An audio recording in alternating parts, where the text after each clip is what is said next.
Felipe Garrán es periodista y experto en desinformación para el portal web de España, maldita.es, que trabaja justamente con las noticias falsas, todo lo que tiene que ver con fake news. Saludos, Felipe, muchas gracias por estar aquí con nosotros. ¿Qué tal? Buenos días, ¿cómo están? Todo bien, gracias. Felipe, de inmediato te pregunto, ustedes que trabajan con desinformación, ¿qué tanto ha cambiado el panorama ya luego de que Donald Trump asume la presidencia de Estados Unidos? Bueno, pasa que pasamos de bulos y desinformaciones que eran difundidas como estrategia de campaña a desinformaciones lanzadas desde las propias entidades gubernamentales. Eh, Aquí hay que recordar que Elon Musk, por ejemplo, no es nada más un empresario, no es nada más el dueño de X, la antigua Twitter, sino que es la persona que está supuestamente a cargo de un departamento del gobierno de Estados Unidos. Hay narrativas en contra de USAID, por ejemplo, que hemos identificado y que se han expuesto tanto desde el propio presidente de los Estados Unidos como desde Elon Musk, que coinciden justo con el momento en el que Musk propone desmantelarla. Es decir, antes teníamos, cuando estábamos en campaña, una serie de desinformaciones que se utilizaban como mera propaganda política y ahora son contenidos que vienen directamente de las entidades gubernamentales. Ahora que mencionas, Felipe, a la USAID, ¿cuáles son? Ustedes tienen un trabajo extenso sobre esas desinformaciones. ¿Cuáles son esas noticias o fake news que surgen con respecto a la USAID que ustedes identifican? Bueno, el foco principal de estas narrativas desinformadoras se ha colocado sobre los fondos de USAID. Por un lado, tenemos, por ejemplo, una narrativa que sale del propio presidente de Estados Unidos, del propio Donald Trump, que el 28 de enero dijo que habían identificado el envío de 50 millones de dólares a Hamas para comprar condones y que en su lugar los habían utilizado para fabricar armas. Luego Elon Musk, que como decíamos antes, supuestamente es quien dirige un departamento dentro del gobierno de los Estados Unidos, también difundió esta narrativa. En ningún momento aportaron ninguna prueba al respecto. Y más adelante, esto ya en febrero, cuando a Musk le preguntaron al respecto dentro del propio despacho Oval de la Casa Blanca, él dijo, y aquí abro comillas, que algunas de las cosas que yo diga serán incorrectas y habrá que corregirlas.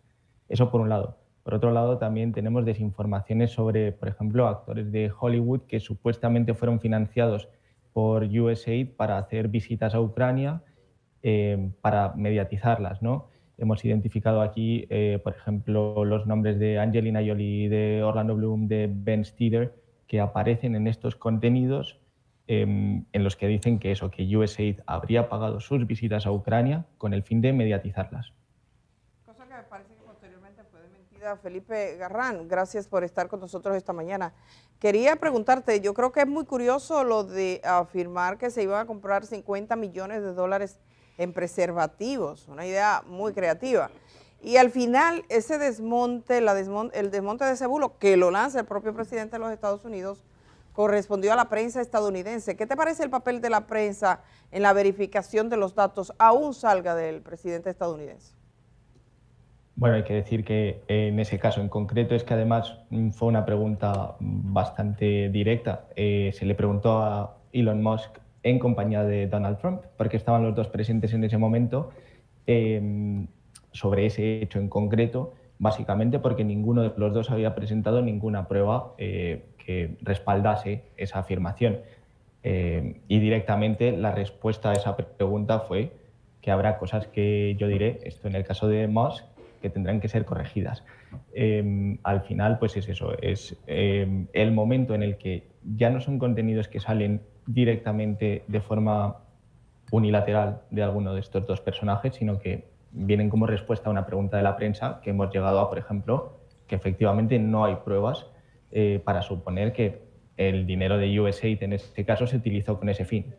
Hay un detalle que tiene que ver con la desinformación. Me gustaría, tú que trabajas en este portal, ¿cómo está afectando la desinformación a la democracia? Y por supuesto, ¿qué impacto puede tener que en el caso de las redes sociales estén tratando de quitar toda norma, toda regla, todo límite? Bueno, al final, pues un poco como lo explicábamos en la primera parte de la intervención, hemos cambiado ese ecosistema en el que eran desinformaciones que salían como parte de una campaña política, como parte de una campaña de propaganda, a ser desinformaciones que parten desde adentro de las propias instituciones. Luego, desinformación ha habido desde antes de que esto pasara y evidentemente que se complican las cosas cuando son instituciones las que los difunden o personajes vinculados a este tipo de instituciones, pero ahí es donde los usuarios pues tienen que estar más alertas con las recomendaciones que hacemos siempre de verificar las fuentes. En el caso de, por ejemplo, los fondos de USAID, por mucho que lo diga una persona afín al gobierno o directamente dentro del gobierno, pues habrá que revisar cuáles son las publicaciones directamente de USAID para ver en qué se han utilizado estos fondos, por ejemplo, ¿no? O el mero hecho de que lo difunda determinado portal no significa que estemos yendo a la fuente correcta o a la fuente principal, a la más cercana a esta información. Hay que comprobar siempre no la fuente que nos lo está aportando a nosotros, sino la fuente de donde surgen estos datos. O sea que al final es el llamado a los usuarios a seguir las recomendaciones de siempre respecto al consumo de contenidos en Internet. Pero con respecto a las redes, como ahora hay como toda esa libertad de hablar, hemos visto que hay plataformas que utilizan las redes con fines de dañar, campañas políticas, el uso de cuentas falsas, de datos incorrectos, de campañas que montan de un momento contra una empresa, contra un político, contra quien sea. Desde España y ustedes que están trabajando en ese espacio, que además les felicito, de verificación de datos, ¿qué opinión tienen? Bueno, al final empezamos a trabajar con otro tipo de circunstancias que son pues campañas o narrativas coordinadas, ¿no? Te pongo un ejemplo, en el caso este que hablábamos justo antes de estos contenidos, estas narrativas que dicen que determinados personajes vinculados al mundo de Hollywood habrían sido financiados para ir a Ucrania y mediatizar esas visitas, pues aquí en Maldita.es, por ejemplo, nuestro equipo hizo una revisión de varios de estos contenidos y encontramos, por ejemplo, una campaña muy concreta que se difundía en 9 idiomas distintos, que además de difundirse en redes sociales venía también de canales afines al gobierno ruso, al Kremlin, y que por mucho que sabemos que es desinformación, al estudiar el caso concreto de X, de la antigua Twitter, vemos, por ejemplo, que tan solo en el 14,3% de los casos tenían notas de la comunidad, que es ahí un poco pues, lo que decíamos antes o lo que hacías mención, de esas medidas que hay dentro de las propias redes sociales, ¿no? Entonces, pues nos encontramos con eso. Tenemos una campaña orquestada que se difundía de la misma manera, pero en 9 idiomas distintos, que en tan solo 3 días tenía al menos 20 millones de publicaciones y que tan solo en el 14% de los casos tenían nota de comunidad, que era pues esa medida que dentro de la propia red social se utilizaba como para alertar a los usuarios de que ahí había una desinformación o una potencial desinformación. Felipe, quisiera también saber, ahora que tú mencionas todas esas desinformaciones y lo que se enfrenta la gente, ¿qué hacen los gobiernos y medios como ustedes para contrarrestar esa oleada de desinformación desde instituciones incluso? Bueno, aquí yo te puedo hablar de lo que hemos hecho nosotros como Maldita.es, que en este caso hemos montado un equipo especial que está centrado en la desinformación que circula en Estados Unidos y desde Estados Unidos, en este caso, por ejemplo, sobre las ayudas que aportaba USAID, sobre los recortes de DOGE, el Departamento de Eficiencia Gubernamental, y sobre la postura del país frente a Ucrania. ¿Por qué estos 3 temas en concreto? Porque en las pocas semanas que van de presidencia de Donald Trump, hemos visto que son 3 temas en los que, pues como hemos platicado en otras respuestas, desde las propias instituciones se han difundido desinformaciones o narrativas desinformadoras. Entonces, por lo menos aquí en Maldita.es sí que tenemos un equipo centrado específicamente en monitorear los contenidos que se difunden al respecto para poder hacer una detección temprana, para poder sostener una escucha activa y para poder actuar rápidamente, por un lado, y también para identificar qué bulos de estos se tratan de campañas coordinadas. Felipe, finalmente a los televidentes de este programa, ciudadanos dominicanos, ¿qué les recomendarías, así como 3 o 4 recomendaciones como enunciados, bien breves, para no dejarse confundir con las noticias falsas? Vale, pues primero lo más importante es siempre ver la fuente. Y con la fuente, que era lo que remarcaba antes, no me refiero a de dónde nos ha llegado este contenido, sino de dónde se origina este contenido. En muchos de los bulos y de desinformaciones que hemos trabajado hemos visto, por ejemplo, la suplantación de la identidad de medios de comunicación, que colocan el logo, que hacen una captura y la manipulan. Entonces, no es centrarnos en de dónde nos viene, sino de dónde se origina. Eso para evaluar la fuente. Si hablamos de, por ejemplo, de instituciones, en el caso que hemos hablado antes de USAID, pues ver qué ha publicado o qué tiene público, qué tiene de dominio público USAID, para poder verificar que se corresponde a eso. Y luego, por supuesto, estar pendiente del trabajo que hacen organizaciones de verificación, como lo podemos hacer nosotros en maldita.es, que nos podéis consultar a través de nuestro chatbot. Nuestra idea es que cualquier inquietud que le pueda generar a la gente de recibir un contenido sobre el que tenga dudas, nos pregunta a nosotros, para nosotros poder entrar a trabajar esa desinformación. Bueno, pues te agradecemos muchísimo y invitamos a la gente a que entre a la página de Maldita. Estoy mirando aquí, cuando usted entra a maldita.es, así mismo va a encontrar todas las noticias falsas, cómo se manipulan, y la gente termina creyendo eso. Gracias, sí, Felipe, por estar con nosotros. Sí, te puedo hacer un apunte, que nosotros preferimos no utilizar noticias falsas, porque si es falso no es noticia. Entonces, así un bulo. Sí, información es falsa. Si es falso no es noticia, entonces no noticia falsa. Eso es simplemente un bulo o un pasquín en algunos casos. Te tenemos que contar sobre un pasquín en República Dominicana, pero eso te lo mandamos ya luego para que ustedes verifiquen. Quedo pendiente de eso. Gracias, Felipe, por estar con nosotros esta mañana. Pasamos de una vez con Germán Marte. Tenemos otra parte, aunque Felipe ya abordaba un poco la manía desde Estados Unidos ahora de tirar alguna que otra noticia falsa. Germán, buenos días de nuevo. Bueno, ya en este mundo, como dice Quevedo, nada es verdad ni es mentira, este todo mundo según traidor. El color del cristal con que se mira. Pero sí, la verdad es la verdad. La verdad es la verdad, aunque se quiera disfrazar o tergiversar. Nuestro invitado de ahora tiene ascendencia, él es de origen alemán, su padre alemán, polaco, pasa por Francia, brinca a Venezuela, de Venezuela a Cuba. Él es entonces como esa mezcla de verdad de nacionalidad. Tiene una madre de origen asturiano. Una madre de origen asturiano. Oiga, es un cosmopolita de verdad. Estamos hablando de una persona que tiene esa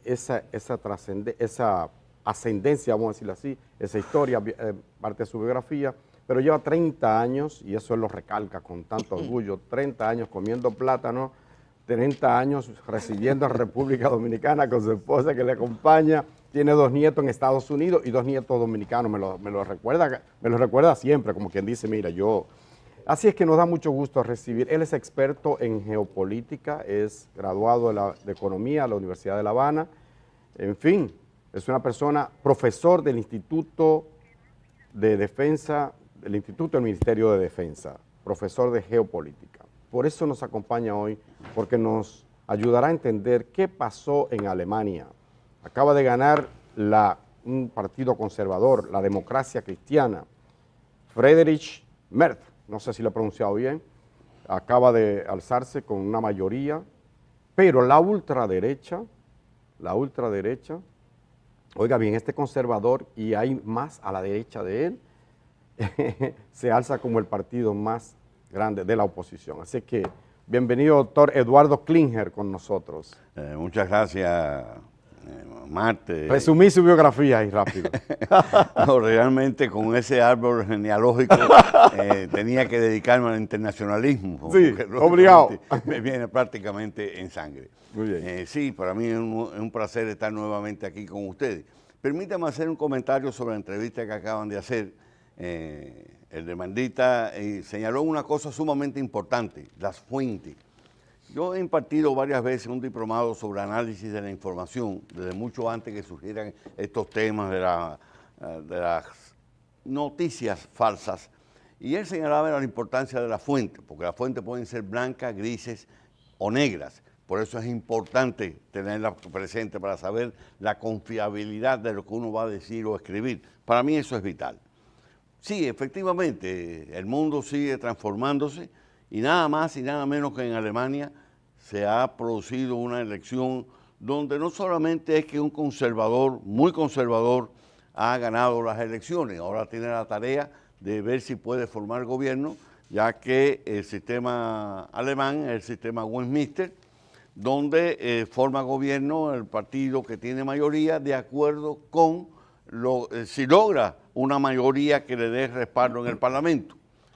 No le queda más remedio a Merz que tratar de formar gobierno con la socialdemocracia que acaba de ser derrotada con uno de los peores resultados en su historia. El más bajo. Quedó en un tercer lugar. Porque el partido que quedó en segundo lugar, ya él lo descartó, es un partido de ultraderecha que fue muy alentado por J.D. Vance, el vicepresidente norteamericano, en una reciente visita a Alemania. Este partido de ultraderecha alcanzó el 20% de los votos, duplicó su resultado de las últimas elecciones. Pero no ganó. Ahora Merz, el líder del partido de la Unión Democrática, que es el mismo partido de Angela Merkel, pero él era un enemigo acérrimo de Angela Merkel.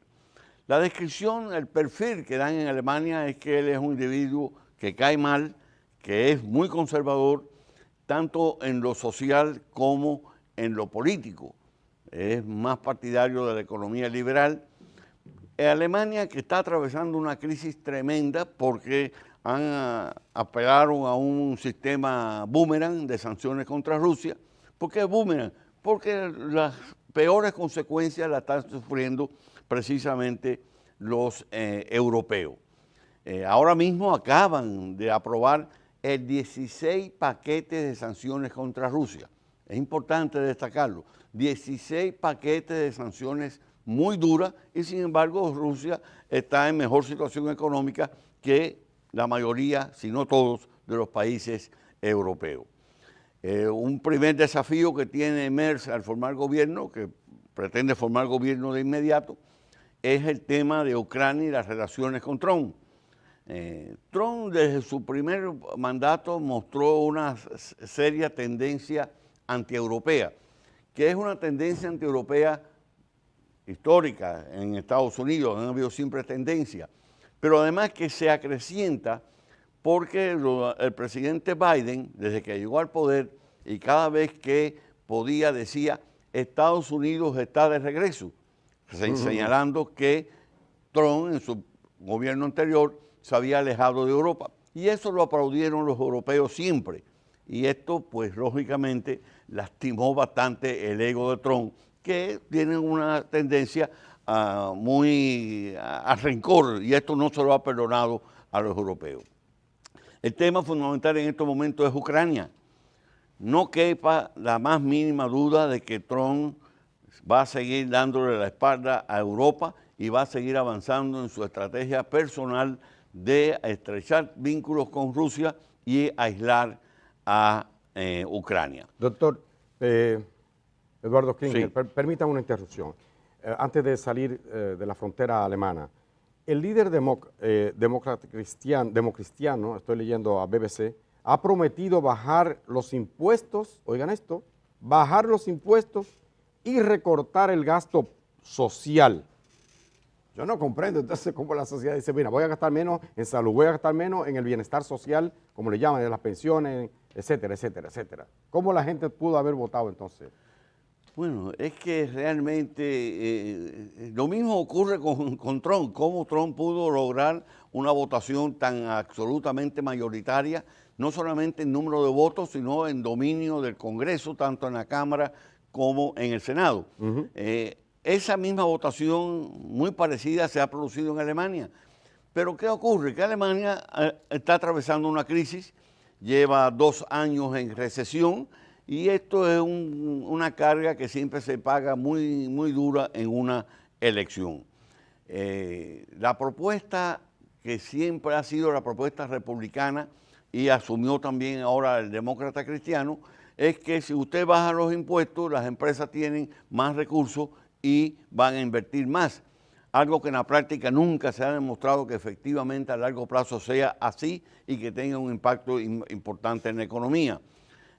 John Maynard Keynes, un economista inglés que se considera que es el economista más brillante del siglo XX, o que fue el economista más brillante del siglo XX, en sus trabajos él demostraba perfectamente con su tendencia, lo que llamaba tendencia marginal al ahorro, tendencia marginal a la inversión, de que esto de reducción de los impuestos a las corporaciones no produce ese efecto que tanto se manifiesta y se maneja en los sectores más conservadores.